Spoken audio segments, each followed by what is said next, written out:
It is only in the minds of ill-educated Americans, and especially their leaders, to expect 32 million Muslims to reach for, in a time of violence and uncertainty and tumult, to reach for an alien ideology like secular democracy. I appreciate people's sympathy and interest in democracy. That's an American instinct.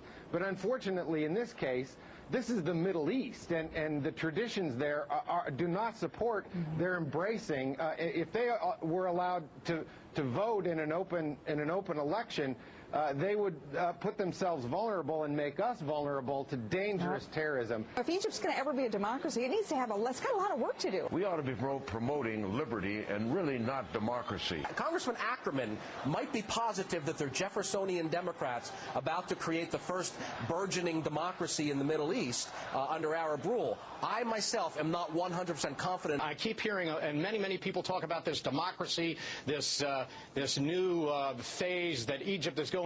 Nonsense. There will be no democracy in Egypt. How's that democracy working out in Iran? How's a democracy working anywhere in the Middle East outside of Israel? We know that the chances of an emerging democracy, it's, toss a coin. The next days and weeks, he says, will prove whether true democracy is viable or if the Arab world will be swept by the dark forces of extremism. And that's the double-edged sword with democracy. When you have freedom of democracy, you have groups like Hamas that can be elected. And that's the double-edged sword with democracy. When you have freedom of democracy, you have groups like Hamas that can be elected. As President Obama, he's talking about what we want democracy. But when you talk about democracy, let's look at democracy. Germany had democracy and voted in Hitler. There's not going to be religious tolerance and political freedom in these countries. There's no hope. Well, there's a fine line when you try to impose democracy. That doesn't quite make sense. There are three powers that you will see really emerge. One, a Muslim caliphate that controls the Mideast and parts of Europe. Two, China, that will control Asia, the southern half of Africa, part of the Middle East, Australia, maybe New Zealand, and God only knows what else. What's the best way to keep us from being enslaved? Please, store food. The former Soviet Union, everybody. Radical Islam, this is the story of everyone who has ever plotted to or wanted to fundamentally change or destroy the Western way of life. This isn't about Egypt. Everything is up on the table. Socialism, Islamic socialism, and socialist communist working together, along with radical Islam.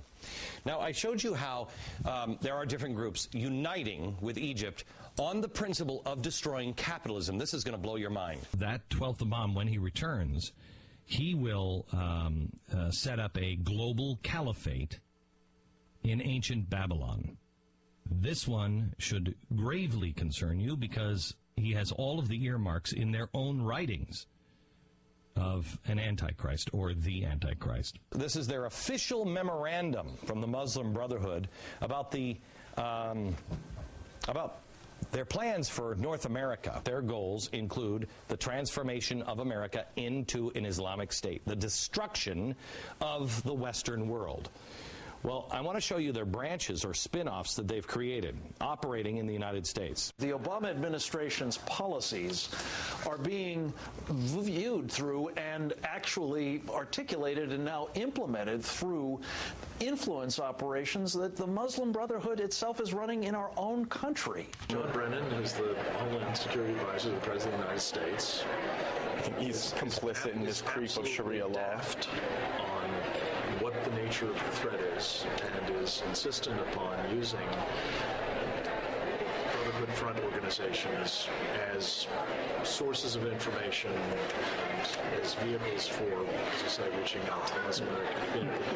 Jim Clapper, the Director of National Intelligence, has said that these sorts of groups are sources of wisdom, as he puts it, to the United States government.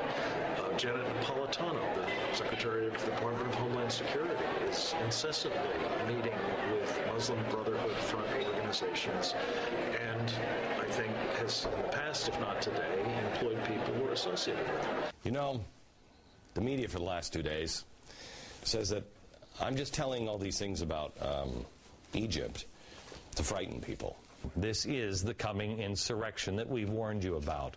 But we're in the very early stages. It is here. I don't know how long it will take. It could happen overnight. It could take months or years. But you need to understand why the radicals on the left are collaborating with the Islamic socialists.